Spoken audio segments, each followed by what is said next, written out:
This is the Resilient Schools podcast on the B Podcast Network. I am the creator, Jethro Jones. In this podcast, we help schools become resilient, which means that they are able to adapt and overcome any situation that presents itself. Enjoy the show. Welcome, everybody, to the Resilient Schools podcast. I am excited to have Dr. Melissa Sadin on. She's actually the one who inspired this podcast because we were talking at the Attachment Trauma Network conference in Houston earlier this year, and she said she's going to move away from trauma sensitive to resilient schools, and I thought that is exactly what we need to be doing. And so, Melissa, thank you for inspiring me to start this. I really appreciate it. It's awesome. Thank you very much, and thank you for having me. I'm happy to chat with you. Well, let me give everybody an idea of who you are because people may not know. So Dr. Melissa Sadin has served as a special education teacher, a gifted education teacher, and a building administrator. Most recently, she served as a director of special education. She has been the vice president of her local school board and is recognized as a master school board member. She has conducted research on perceptions of teachers working to create trauma-informed classrooms. Dr. Sadin is a published author and has produced numerous webinars on children with attachment trauma in schools. Currently, Dr. Sadin works as Director of Exceptional Education and as an education consultant and developmental trauma expert, providing professional development to school districts, municipal service providers, and parents. Nationally, Dr. Sadin is a highly sought-after keynote speaker and conference presenter. Her Trauma Guide series of books are available on her website at traumasensitive.com. Now, we could go in a million different directions, Melissa, because there's so much to talk about. But I think what's especially relevant right now is talking about how it feels like there's an exodus from the schools. And you say that you're talking about hope and about people whenever you talk to schools. So break that down for us a little bit more. What are you seeing and what can we do to help make resilient schools? It doesn't just feel like there's a crisis in this profession that I love so much called education. There's research. EdWeek actually just completed a study that they spent an entire year on nationally, interviewing teachers and having focus groups. And the data is very clear that over half of the teachers of the tens of thousands of teachers they interviewed are seeking to leave this profession in the next year. They also asked the question of these educators, if we asked you this same question in 2019, were you thinking about leaving the profession? And 56% of the folks interviewed said no. Wow. So it's flipped. Yeah. And so everybody is very, very focused on, oh gosh, let's throw this term out right after I use it, learning loss, because we haven't lost anything. We have different children in a different environment performing differently, which is not lost. It's just where we are now. Yeah. In any case, so many people want to, and they rename it because now nobody likes that term. So it's like the growth differential. Okay.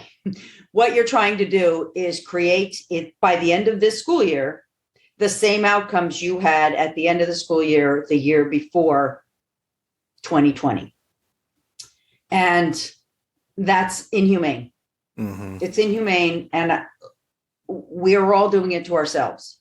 School leaders, school district leaders, state education leaders, we're all a part of this hamster wheel that is adding to the fragile nature of our mental health as educators. And by that, I mean your support staff, your paraprofessionals, your custodial staff, your clerical staff, your teachers, your certificated teachers, your counselors, your administrators, anyone.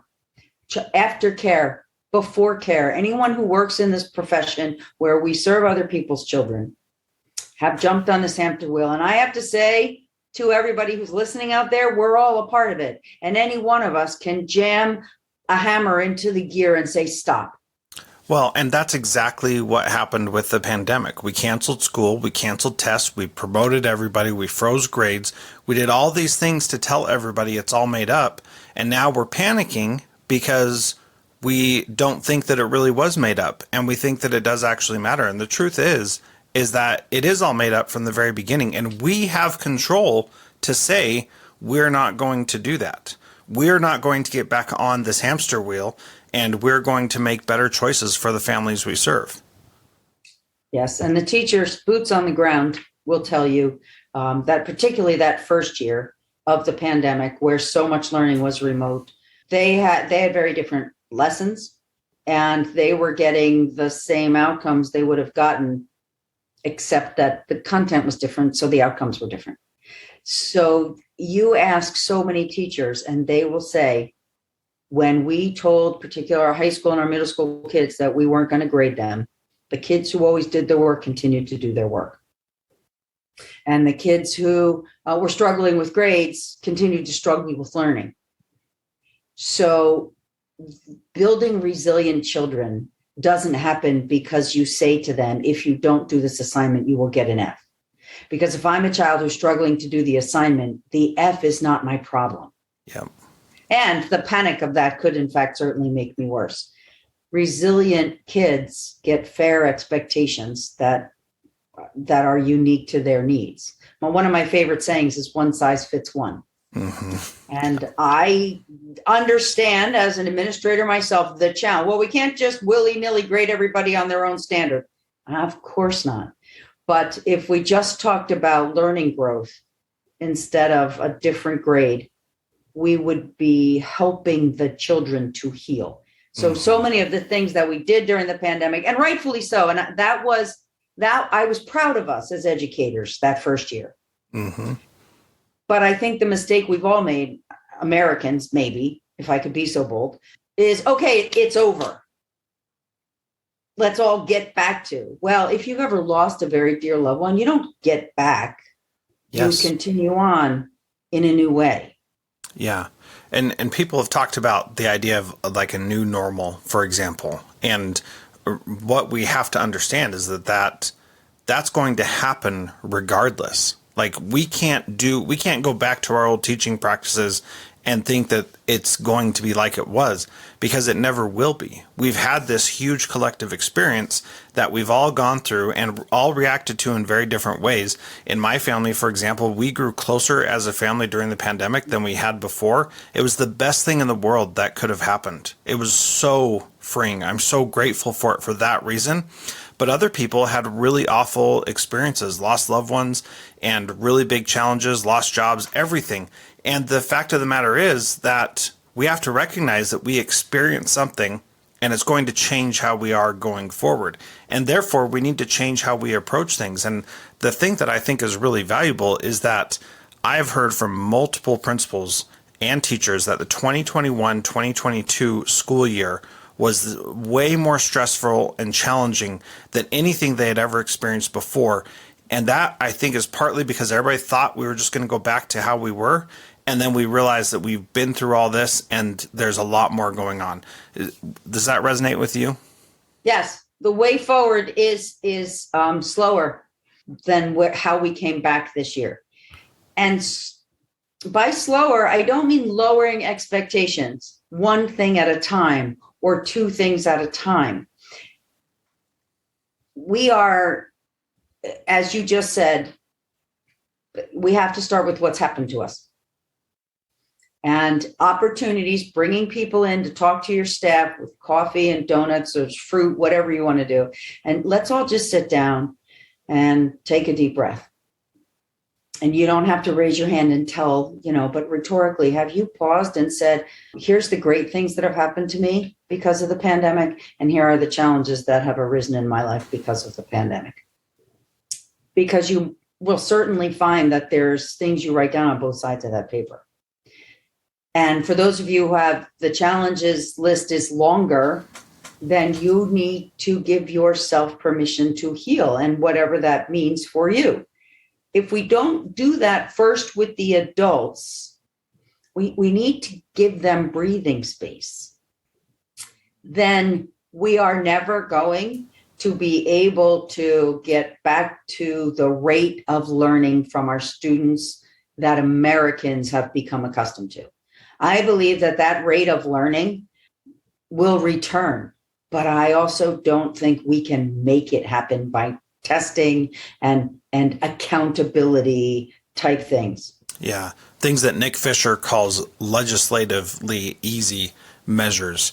And that really, I think that our learning rate can actually increase if we adjust how we're doing things. And I think that it starts with recognizing what people have gone through, providing compassion and helping them become resilient.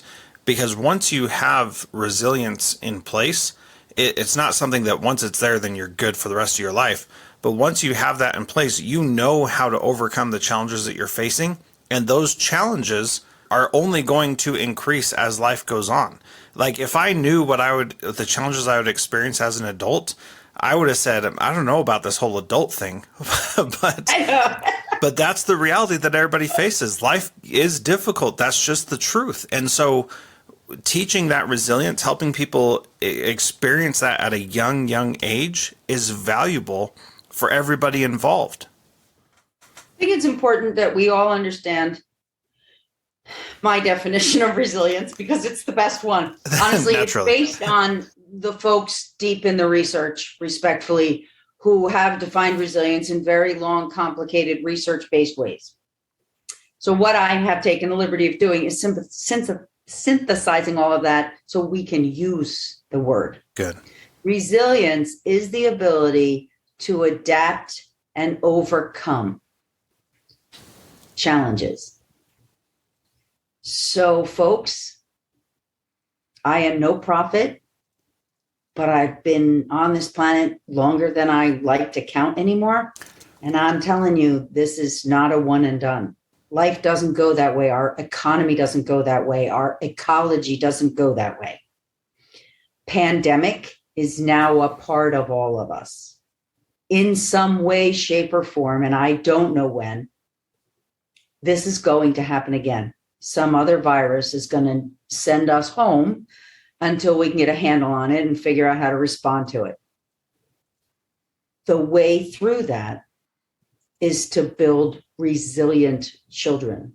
Because if you were to collect all of the, raise your hand nationally, metaphorically, if you have pretty close to decent outcomes and attendance and health out of your staff and students this year, the 2021-2022 school year. And there's probably many, actually, administrators, supervisors, superintendents who would say, actually, we're doing pretty well. It hasn't been easy or fun, but we're doing pretty well. And if you ask them, what's the one thing you would use to describe the condition of your school environment before the pandemic hit, they would use words like resilient students and compassionate care. Yeah. So compassion with leadership, compassion with response to behavior, compassion builds resilience. Children know they're safe and then they try harder, bottom line. And when you do that, then you have a community that comes through something like this. So if you crumbled, if your school district's hurting, if you're losing teachers faster than water through a sieve, then take the time now to build a compassionate and resilient school community so that if and when something else happens, you've got the two foundational pieces that will help you and your community survive it. And the beauty is, Melissa, is that it's never too late to start that, right? Right. And if you have totally screwed up these last 2 years, you can just start tomorrow, bringing in compassion, being compassionate yourself, modeling that, helping others see that, inviting others to be compassionate with you, saying, this doesn't sound like a very compassionate approach. Let's think about this a little bit deeper. Any of those things you can start right now. You can start today. If you're listening to this in 2032, you can start doing it today and you can make a difference. And that's the beauty of this, is that it's never too late to start. Yes. And if you're a school leader, then you're going to give yourself compassion last. And that's an epic, epic disaster. Before we move on, let's hear from our sponsors. One of the things I actually wanted to do research on and couldn't because of all kinds of things that didn't have to do with the idea itself was what are the components that a school leader needs to have in order to create a resilient school community. Mm-hmm. And taking from Dr. Theo Harris's work, the answer to that is you have to be a person who is deeply rooted in social justice and a person who can forgive yourself. So those of you, if you're a school leader in whatever capacity that is, and you're listening to this, if you're surviving this, it's because you already are a person who can forgive yourself and pick yourself up and start again. If you're really thinking about leaving the profession, if it's too much for you, certainly exterior factors are contributing to that. But interior motivation and resilience is what you would need if you want to try and stay. Mm-hmm. If you start the work for yourself and then invite the teachers to do it with you, that's the beginning of a resilient school community. Yeah. It's not a program. It's not another whole book. It's that.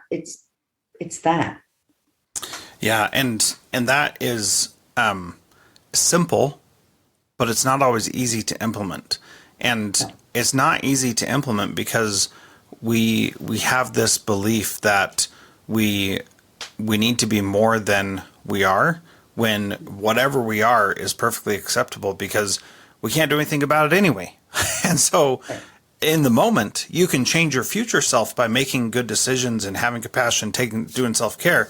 But who you are right now, you can't do anything to change that. You can only change your future self, and you can't change your present or your past self. And so it's all about making those decisions that lead you to making the right choice in the future. And this is to take this off course just a little bit, because I think this is so important. This teacher shortage that we're experiencing now, in my book, How to Be a Transformative Principal, I cited some research that said that we would be like 300,000 teachers short in 2022 based on projections from 2016, Melissa. So even before the pandemic, we were already going to be short. And so if you have people, you want to hold on to those people. You want to keep them there with you. You want to help them learn the skills they need to be resilient themselves so they can, as you said, overcome and adapt from this situation. And so what advice would you give someone, administrator, teacher, superintendent, whatever the level is, how to help other people be compassionate and develop their own resilience? I personally started with the science of hope. And if you go to Google Scholar and put that in, you're going to get some peer-reviewed, not editorial, information about the science of hope. Very compact and whittled down. I can tell you that the science of hope is that when you say the word hope, you begin to feel what they defined as hope. More importantly, when you use the word hope, other people around you find hope.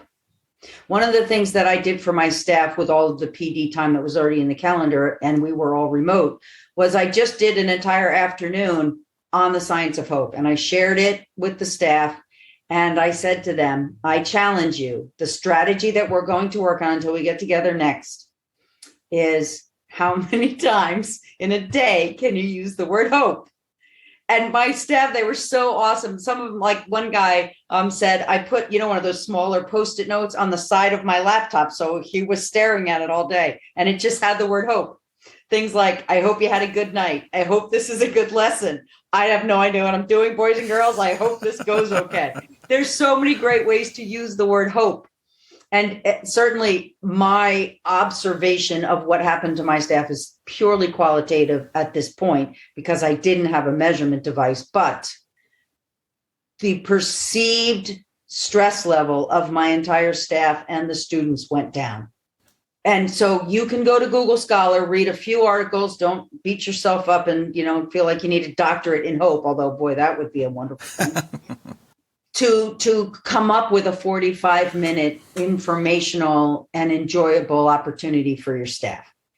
And I just created this thing called the Science of Happiness, with, slides, and some of them are cartoons. And so then the next professional development day, we talked about laughter, because there's all kinds of biological responses that happen in your body when you laugh, chuckle to deep belly laughing.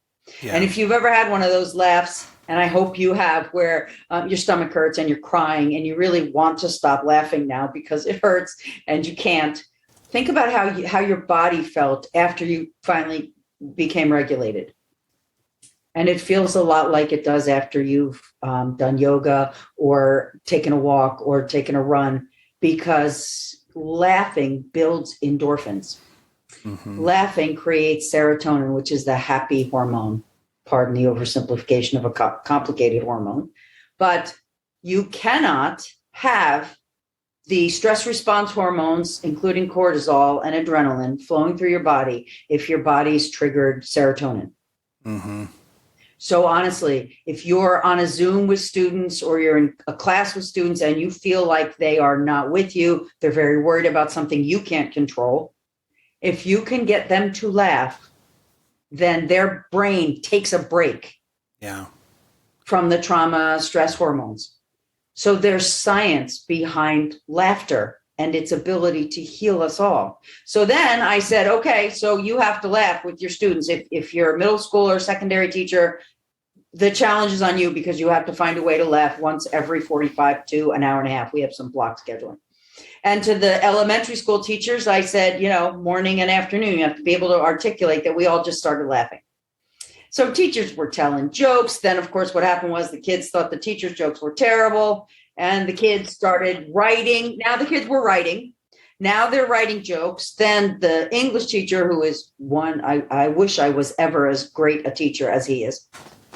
He started like poetry and haiku and tying it into the rhythm of a joke.